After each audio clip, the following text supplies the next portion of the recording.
Right guys, welcome back to my new vlog. हाम्रो गाउँको अर्को भिडियो पनि सुरु भइसकेको छ। आज चाहिँ हामी तीनजना चाहिँ माछा मार्न जाँदैछौँ। केटाहरू अगाडि छन् अनि अहिले यो चाहिँ हाम्रो गाउँको हेल्पपोस्ट भइहाल्यो। अनि हामी चाहिँ अझ तीनजना मिलेर माछा मार्न जाँदैछौँ खोलातिर। ओह्रालो लाग्दैछौँ खानासाना खाएर। त्यहाँ छन् मित्रहरू। टक्क गाउँको झोला, मिठो झोला, यस्तो झोला छ। यहाँ चाहिँ खाजा बोकेर चिटिक्क परेर हिँड्दै फाइनल्ली हामी गाउँ आएर माछा मार्न जाँदै। हेरौँ अब के कस्तो हुन्छ। बिचबिचमा कति माछा मारिन्छ, कति पा छोपिन्छ। ओ पा हो कि होइन र? पा पनि हो, पा पनि छोप्नेछौँ। हेरौँ तपाईँलाई अब म आज हामी माछा मारेको देखाउँछु भिडियो गाउँमा। यो चाहिँ नयाँ केन्द्रीय लाइनको पोल गाड्ने पिले ए अहिले देखाउने हो। सो त्यही हो। हाम्रो यहाँ माइलोले माछाको बिसको खन्दैछन् कि यसको नाम भिले हो न? ल प्लास्टिक। ओ यार, ओ यो काठ त उतै जान्छ। ओइ ढल्लै यो माछाको बिस यो चाहिँ अहिले कुटेर माछालाई हालिदिएर चाहिँ माछा झ्याप भएर निस्किन्छ। के हो र? झ्याप भर्दै हो कि सिधै मरेर त होइन होला। गाउँघर आएको कालै भयो। यस्तै छ मेरो गाउँ। देख्न सक्नुहुन्छ।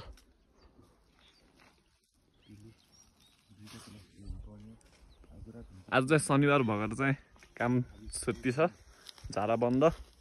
भोलि फेरि झारा हुन्छ। एक दिन फेरि मिठो मन्दिरको भ्लग बनाउनु पर्छ। लगभग काम सकिसकेको छ। यस्तरी चाहिँ गल्दै यहाँ निकाल्दैछन्। हो यो घर चाहिँ हाम्रो हो है। यस्तो भएको छ मान्छे नबसेर।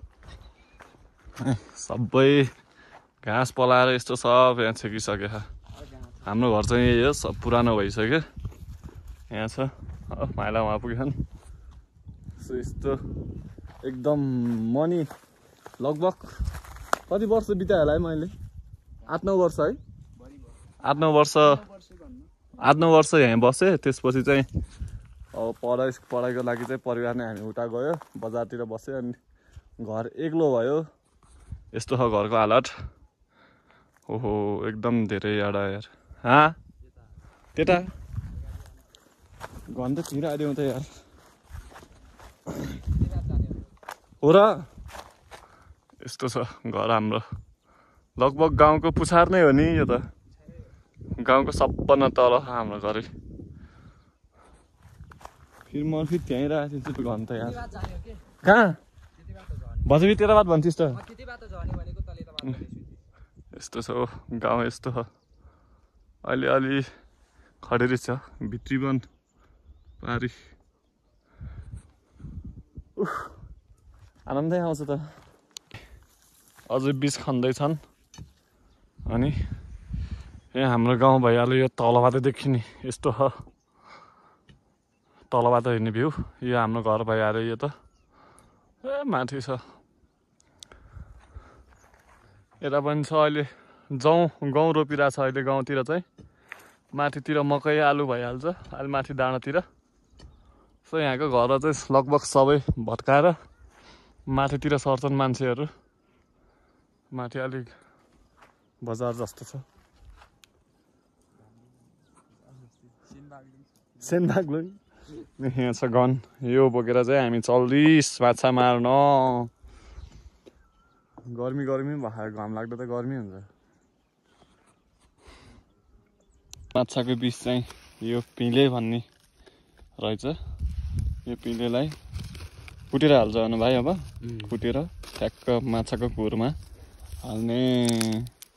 म यहाँ गर्मी भएर यस्तरी खोलेर बसेको। यो माटोले पनि लास्टै खुट्टा पोलेको। सो त्यही हो गाउँघर आएपछि कालो जाडो भन्ने कुरा भइरहेको छ। अब चाहिँ हामी खोलातिर लम्किने ल अब हामी खोलामै गएर बिर्छौँ गाउँको बाटो यस्तो छ गाउँ तलबाट पुरा गाडी जाने बाटो यस्तरी खनेको छ हाम्रो भाइ घन बोक्दै हिँडे अगाडि माइला अगाडि गल बोक्दै म 20 बोक्दै यहाँ छ 20 यस्तो छ यता हेर्दै त भाइ अहिले तँलाई मैले के भन्छ थम्नेलमा राखिदिन्छु गन बोकेको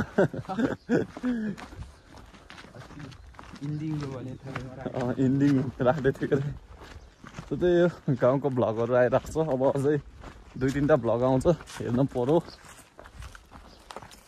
यस्तो भयो माछा मरो यस्तो जङ्गल छ पहिला यतातिर दाउरा घाँस गर्न आइन्थ्यो यस्तो अहिले बाटो बनेर बिच जङ्गलको बिचमा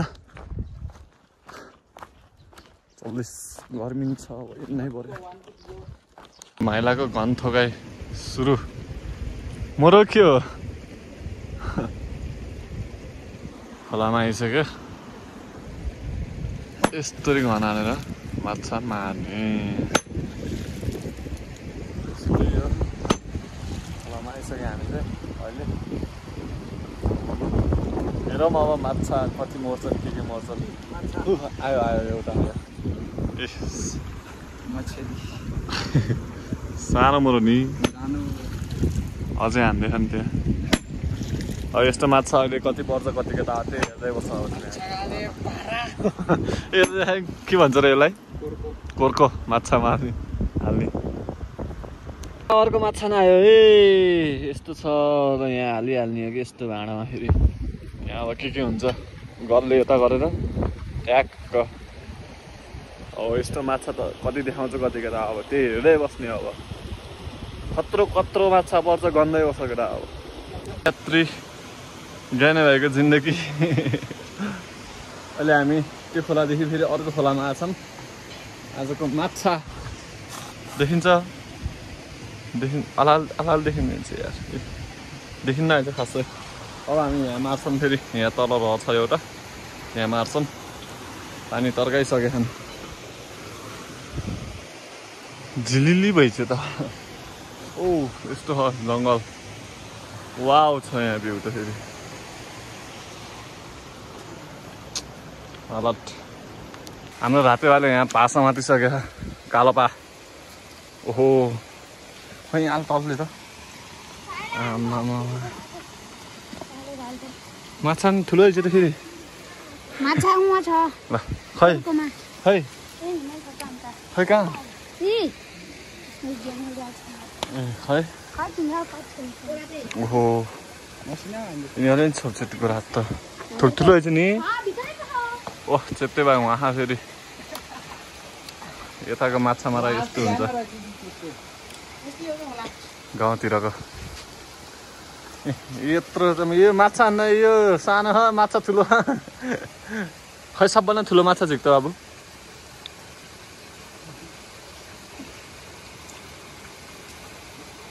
त्यो नि आएर हिजो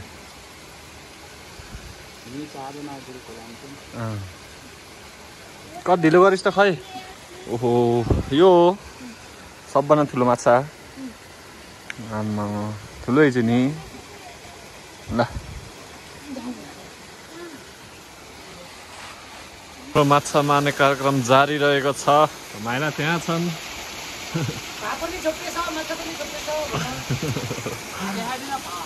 हाम्रो पा चाहिँ मेरो गोजीमा है यहाँ उता नहतारखेरि कालो पा यस्तो कालो पा चाहिँ लगभग हामीले यहाँ 10-12टा लगभग 13टा भयो होला कालो पा एकदम औषधि हुन्छ यो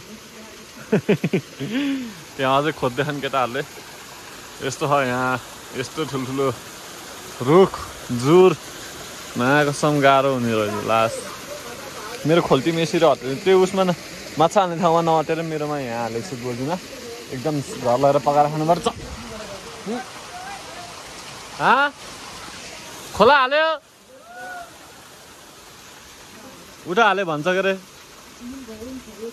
अब यहाँ छोप्दैछौँ हामी माछा यहाँ छा मारेर अब गाडीमा सरर पछाडि धुलो उडाउँदै काले भाइ यहाँ छ माछा यहाँ छ थाकिए गाउँको गाडीमा सरर अब ए धुलो उडाउँदै गाइस अहिले चाहिँ हामी दाजुभाइ चाहिँ टक्क कामदेखि चाहिँ माथि जाँदैछौँ यो चाहिँ दोस्रो दिन हो हिजो माछा साछा मारियो खासै त्यस्तो परेन खासै राम्रो भिडियो नि गर्न पाएन अनि हामी दाजुभाइ चाहिँ कामबाट चाहिँ गाउँतिर लागिसकेको छौँ उकालो आएर भाइ अगाडि स्पिकर बोकेर अनि हामी चाहिँ दिनभरि पेनाल्टी खाइयो त्यही भएर दाजुभाइ चल्दैछ अब स्कुलतिर बल खेल्नको लागि हेरौँ के कस्तो हुन्छ अब बल खेल्दिनँ त्यही पनि देखाउँछु हाम्रो ग्राउन्डको हालत गाउँतिरको भलिबल ग्राउन्ड पेनाल्टी खाइएर हिँड्न सकिएन उकालोमा सो त्यही हो फेरि अर्को दिन माछा मार्न गयो भने चाहिँ फेरि अलिकति राम्रो भिडियो बनाउँछु अब स्कुलतिर गएर भेटौँला लास्ट थकाइला यार हाम्रो गाउँको भलिबल बिच भलिबल भइरहेको छ अहिले दाजुभाइ रक्स ओहो हो हाम्रो स्कुल यही हो गेट अनि यता छ स्कुल यता छ राते भाइ रक्स यता भलिबल मजाले चलेछ राम्रो किल